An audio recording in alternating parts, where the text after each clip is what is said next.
صلوات ربي وسلامه عليك يا رسول الله. اللهم صل وسلم وبارك على سيدنا محمد وعلى آله وصحبه وسلم. بصوا بقى جمال السمسمية وجمال الفولية، أحلى حلويات المولد النبوي بمشيئة الله هتعمليها بأبسط طريقة. معايا هنا اهو 600 جرام من الفول السوداني، يعني بدل ما تجيبي نص كيلو زوديهم كده 100 جرام يبقى 600 جرام من الفول السوداني. وهنا بقى معايا صينية كده اهو، رحت حاطة فيهم معلقتين من الزيت ودهنتهم على ورق زبدة بالشكل ده. الصينيه اللي انا حطيت فيها الفول ابتديت ان انا ادخلها في الفرن على درجه حراره واطيه علشان ابدا احمصها، عشان ابدا اسخنها. احنا الهدف مش التحميص الفول، الهدف مجرد ان احنا بس نخليه ساخن معايا علشان لما ينزل على الشربات ما يقفش وما يمسكش معايا. تعالوا بقى نشوف مقدار السيرم بتاعي. كوبايه من السكر، والسكر حبيبات، معايا نص كوبايه من عسل الجلوكوز، وهنا تلت كوبايه من الميه. الكوبايه بتكون 3 اتلات، احنا هناخد تلت بس منها. والكوبايات المعياريه ممكن تعملي بالكوبايات المعياريه او بمج الشاي العادي اللي موجود في كل بيت، وبمشيئه الله هتاكلي احلى حلاوه المولد النبوي. هنا بقى بعد اول ما تغلي كده اهو، انزلي على طول بربع معلقه من ملح الليمون، وقلبي كده تقلبتين وبس كده. سيبيه كده اهو من على نار عاليه. هنبدا بقى اول ما يبدا يغلي هنبدا نخفض النار شويه لنار الى حد ما تكون هاديه شويتين. معايا بقى هنا اهو، احنا الهدف من المرحله دي ان احنا نحصل على كوره صلبه. يعني ايه كوره صلبه؟ يعني احنا اول ما بناخد الشربات كده اهو ونروح حاطينه في اي كوبايه عندي فيها شويه تلج او ميه ساقعين، بتبدا ان هي تتكون عندي كوره، والكوره دي تكون صلبه كده. بصوا يعني احنا طبعا انا عارفه ان المرحله ديت لسه هي لازم تدخل في الدرجه اللي هي الذهبيات، ان الشربات نفسه يبقى لونه ذهبي. بصوا دي كده اول ما حطيت واستنيت كده على الميه الساقعه كده عليه نقطتين بس، بتجربيهم في نص كوبايه ميه ساقعه. لما بتشدي فيهم، لما بتشديها بتبقى لينه كده معاكي. مش هو ده، لو انت سبتيها كده اهو هتلاقيها بتمط معاكي وبتلزق في اسنانك الحلوه ومش تمام. بصوا بقى اللقطه اللي انتوا شفتوها لو خدتوا بالكم منها، حصلنا على كوره صلبه بتقطم معاكي بتكسر معاكي، هو ده اللي مطلوب. انزلي بقى بنص كيلو، عفوا ب 600 جرام من الفول السوداني. وبعد كده على طول بقى المرحله دي عايزاكي تكوني سريعه، استعيني بالله كده اهو، سمي الله قبل ما تعملي الفوليه الحلوه دي، وابدأي بقى قلبي بسرعه جدا. نزلت بقى على طول كده اهو بالحله في الصينيه بتاعتي اللي مدهونه زيت على ورق الزبده.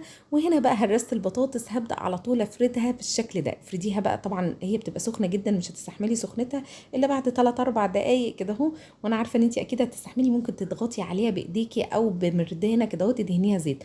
طبعا هرست البطاطس انا دهناها زيت، وزيت كتير يعني زيت كده اهو دهنه محترمه، علشان لو انت ما دهنتيش اي حاجه بالزيت هيبدا الفول كده يتحرك معاكي. هنا بقى طبعا السكينه كمان بندهنها زيت، كل حاجه بندهنها زيت علشان الحاجه ما تلزقش. كانت سخنه جدا فاستنيت كده يريح كده حوالي دقيقتين ولا 3، وسميت الله وابتديت ان انا اعمل خطوط طوليه بالشكل ده وعلى طول خطوط عرضيه. بصوا بقى السهوله. هقول لك مقدار الشربات تاني: كوبايه من السكر، نص كوبايه من عسل الجلوكوز، تلت كوبايه من الميه. بنخليها على نار عاليه. اول ما يبدا يغلي انزلي بربع معلقه من ملح الليمون، وطي النار. وبعد كده الاول درجات الذهبي كده هنبدا نعمل الاختبار. اول درجه من الذهبي خالص اعملي الاختبار عشان تحصلي على الكوره الصلبه. في اسهل من كده اكيد مفيش.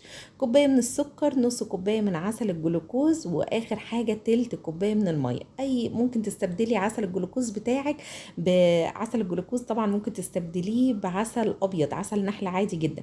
معايا هنا نص كيلو من السمسم على نار بقى هاديه خالص. انا السمسم ما شاء الله لونه اصلا محمر كويس يعني ومتحمص، مش عايزاه ان هو يتحمص بزياده. حطيته على رف اوسط درجه حراره واطيه جدا عشان يسخن.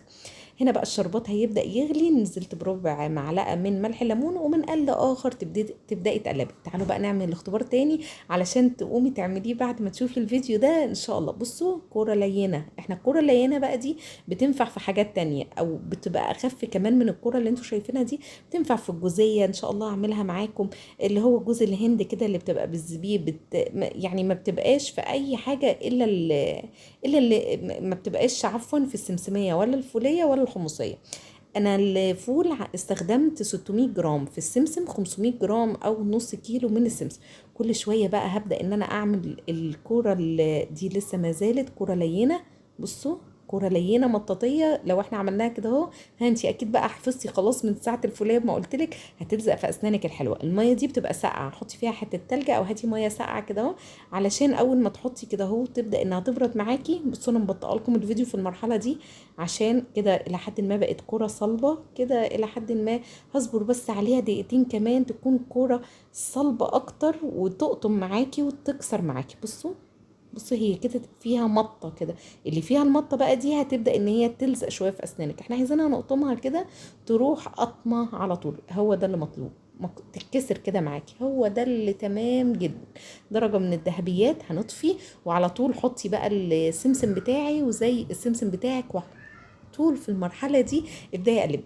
فاكرين الذكر بتاع النهارده كان ايه؟ كان اللهم صل وسلم وبارك على سيدنا محمد. طول الفيديو بعد فيديو افضلي قولي اللهم صل وسلم وبارك على سيدنا محمد. تتخيلوش يا جماعة جمال السمسمية والفولية. اظبطي الهارد بول او الكرة الصلبة وان شاء الله هتطلع تمام. بصوا بقى لما انا ضغطت كده اهو علشان ابدأي بقى اضغطي كده اهو كويس. انا ابتديت ان انا اسويها كده الى حد ما.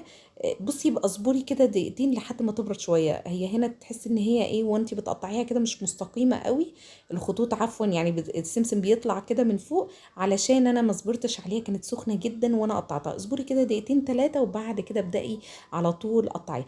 طبعا تسيبيها بقى كده اهو ايه نص ساعه، ساعه الا ربع، ساعه لحد ما تبرد تماما.